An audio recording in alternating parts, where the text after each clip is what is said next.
Hello, welcome back to my channel. I have Indy here and she is very crazy because she went to the groomer today and got a haircut and has been in her crate ever since. So she is trying to run off some energy.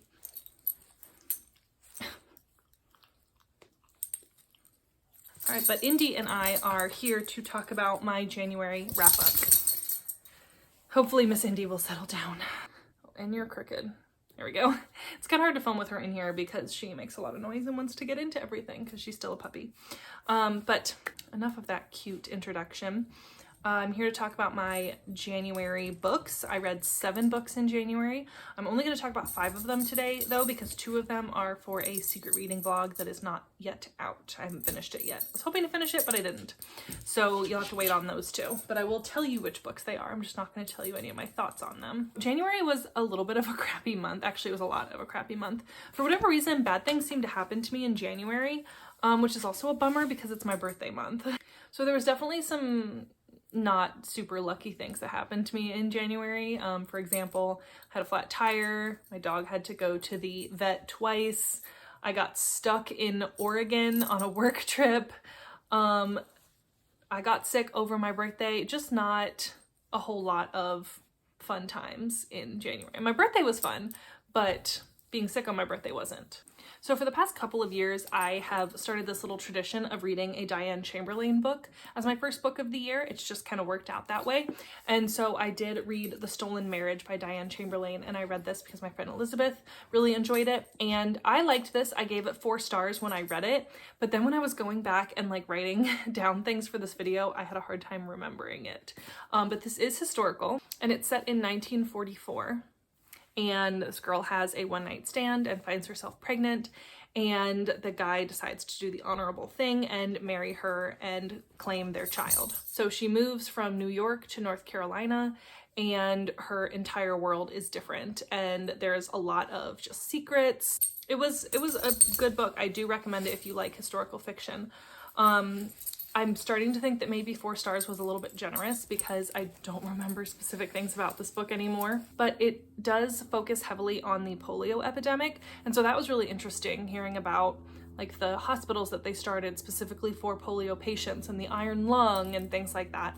So I do feel like I learned a lot, and the polio epidemic is not something that I had read too much on in the past. So I do recommend it, but here we are a month and a week later and I don't really remember a whole lot. Next, I read The Latte Factor by David Bach, and this is a shorter book. I listened to it in maybe 2 hours on Everand, and I do have my code for Everand linked down below. If you wanted to try it, you can try it out for 90 days for free using my code. But I read this because I was doing a no spend challenge in January, trying to save money and just focus on like my spending habits and try and like rein in some of my spending. And so I read this hoping that it would help me with my no spend and with my finance journey.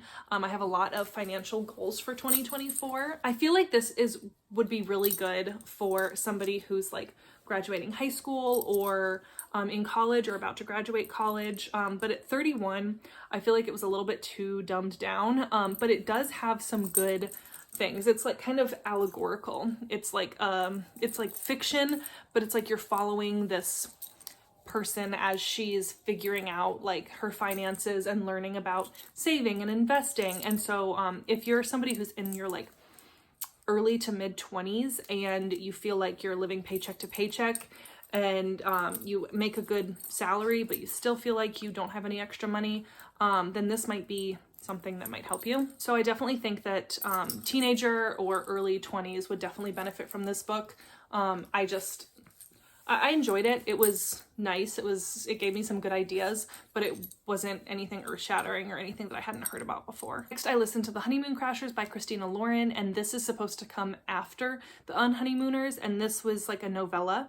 I listened to it on Audible, and I enjoyed this. It picks up pretty much just where the other book left off, and you have Olive, and she is planning her wedding, and she doesn't want to be a burden to her family, so she decides they're going to elope. and her sister decides, nope, we're not doing that. She's doing this for me. And so they actually fly their whole family to crash their wedding in Hawaii. So then we get Olive's sister's love story. So I don't want to give too much away because I feel like anything else would give away the first book. So it was cute, it was fun, it was enjoyable. I don't think it is anything earth-shattering, but it was fun to be in that world again with those characters. And I really enjoy Christina Lauren and what they write. So yeah, I definitely recommend picking that one up. Next, I read something that's a little bit different for me. This is Fugitives and Refugees, and this is by Chuck Palahniuk. And Chuck Palahniuk wrote Fight Club. That's usually the thing that people know him for. But I have quite a few Chuck Palahniuk books on my TBR from a coworker. And I took this with me to Portland because this is literally a walk in Portland, Oregon. It's just a book full of weird things that you would find in Portland. And weird, like from restaurants to haunted houses, which that was probably the coolest section. Tread lightly because it does get a little bit racy and graphic and salacious. So there were some parts that I was like, okay, but there's a lot of really interesting stuff, especially when you're looking at like different restaurants and souvenir shops and like interesting architecture, places to take a photo op. And so it was interesting. Like I said, there were parts of it that I enjoyed and other parts that I could have done without. But if you live in Portland or are going to Portland and you want some like kind of different off the wall things to like do and find, this might be something to check out. Unfortunately, I didn't get to actually do anything or see anything in Portland because there was an ice storm, so I was stuck in a hotel for the whole time. But if I get to go back, I might try to hit up one or two of these. Probably the haunted houses, honestly, is the first place that I would go. And then the last book that I am really going to talk about is Good Girls Don't Die by Christina Henry. And I read this for my friend Jessie's book club, for the Sleep When I'm Dead book club. And she had Lexi and Ashley on with her to discuss, and I'll link that discussion video down below. It was an interesting discussion, and this is an interesting book to discuss. But definitely don't watch that until you've read the book because there's mega spoilers. I'm almost done, please. Can you just hang on a little bit longer? Please. So this book has essentially 3 parts, and each part is a different like thriller trope. So we have like a cozy mystery, and then we have like a slasher, and then we have like a dystopian. And so you're following a main female character in each of these, and it gets a little weird, and that's all I'm gonna say. I didn't really enjoy it. I had a lot of issues with it. I ended up giving it 2 stars. It's hard to talk about, like I said, because pretty much everything past that would be a spoiler. I don't know. And I don't think I would try another Christina Henry book because I didn't really like the writing style either. So yeah, kind of vague and hard to say anything about this one, but 2 stars, don't think I recommend it. And then the other 2 books that I read for that secret reading vlog. The first is The Quiet Tenant, and the other one is None of This Is True by Lisa Jewell. So those are the other 2 that I read, and all of my thoughts will be in that secret reading vlog whenever it is done and up for you to view. Those are all 7 books that I read in January. I already have like met that 7 book mark for February, so it seems like February might be a better reading month for me.